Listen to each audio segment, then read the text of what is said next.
Assalamualaikum warahmatullahi wabarakatuh. Perkenalkan, nama saya Muhammad Nafal Zakir Fani dengan NIM akhir 21. Di sini saya akan menjelaskan tentang video pembelajaran tentang bangunan bersejarah di Madura, yaitu Benteng Air Prince. Untuk lokasinya yaitu ada di Jalan Komisaris Polisi KS Tubun, Kelurahan Bejakan, Kabupaten Bangkalan. Lokasi ini sebenarnya sangat dekat dengan pusat kota dan aksesnya sangat mudah. Dalam sejarahnya, Belanda memilih lokasi ini karena dekat dengan pusat pemerintahan atau lokasi kesultanan, agar mereka bisa mengawasi gerak-gerik pengusaha Madura saat itu dengan jarak dekat. Lalu, hal yang penting di sini adalah statusnya, yang sekarang yaitu sudah menjadi cagar budaya sejak tahun 2003. Jadi meskipun sekarang kita lihat banyak rumah warga di sekitarnya, secara hukum benteng ini adalah situs sejarah yang dilindungi oleh negara melalui BP 3 Trowulan. BP 3 Trowulan yaitu Badan Pelestarian Peninggalan Purbakata Cagar Budaya sebagai warisan masa lalu yang dilindungi hukum. Nama lain dari benteng ini yaitu ada 3 nama. Yang pertama yaitu Benteng Air Prince. Benteng Air Prince ini adalah nama resmi dari sejarahnya, yaitu pemberian dari Belanda.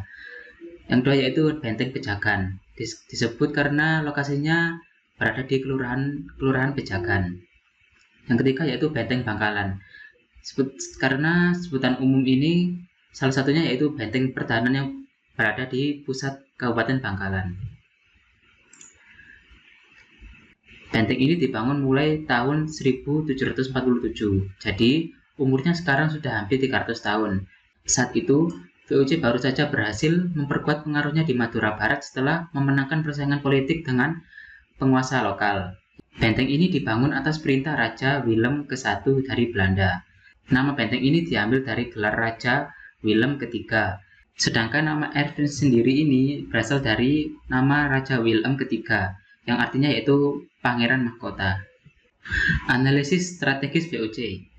Tujuan sebagai militer, dari sini tentara VOC bisa mengirim pasukan dengan cepat kalau ada pemberontakan di Bali atau di Jawa.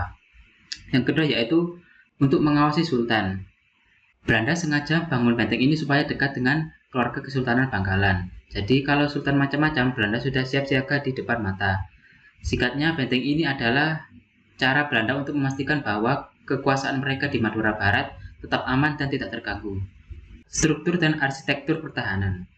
Luas total lahannya sekitar 7.249 meter persegi, jadi hampir seluas satu lapangan bola. Di dalamnya ada gedung utama seluas 980 meter persegi yang dulunya dipakai sebagai markas. Bagian yang paling ikonik adalah temboknya. Tingginya mencapai 4,5 meter, setinggi 2 orang dewasa ditumpuk, dan ketebalannya sampai 1 meter. Tembok setebal ini dirancang supaya meriam musuh tidak bisa menjebol dengan mudah. Di setiap sudut benteng ada bangunan yang menonjol yang namanya yaitu bastion. Dari sini tentara Belanda bisa menembak ke berbagai arah tanpa ada titik buta atau blind spot. Di dindingnya juga ada lubang-lubang kecil khusus untuk menembak senjata api. Transformasi fungsi pasca kemerdekaan. Sekitar tahun 1960-an, benteng ini difungsikan sebagai markas unit Brimob. Setelah tidak lagi digunakan sebagai markas kepolisian secara aktif, area di dalam benteng mulai dihuni oleh keluarga anggota polisi dan warga sipil lainnya. Saat ini di dalam benteng tersebut terdapat sekitar 12 atau 15 kepala keluarga yang tinggal dan membangun rumah permanen di dalam tembok benteng. Transformasi fungsi masa kolonial. Pada awalnya bangunan ini adalah gudang besi yang isinya yaitu amunisi atau senjata-senjata milik VOC. Lalu seiring berjalannya waktu, benteng berubah menjadi pusat administrasi. Pada masa Panembahan Sedomuk di tahun 1745 sampai 1770, benteng ini resmi digunakan sebagai kantor residen. Residen adalah pejabat tinggi Belanda yang bertugas memimpin suatu wilayah. Kondisi realitas saat ini. Meskipun statusnya cagar budaya, benteng ini tampak kurang terawat, tembok-temboknya mulai kusam, dan banyak tumbuhan tanaman liar serta beberapa bagian bangunan yang mulai retak atau rusak. Jadi keaslian benteng terancam karena banyaknya bangunan rumah warga dan warung-warung pedagang kaki lima yang menempel langsung ke dinding benteng itu.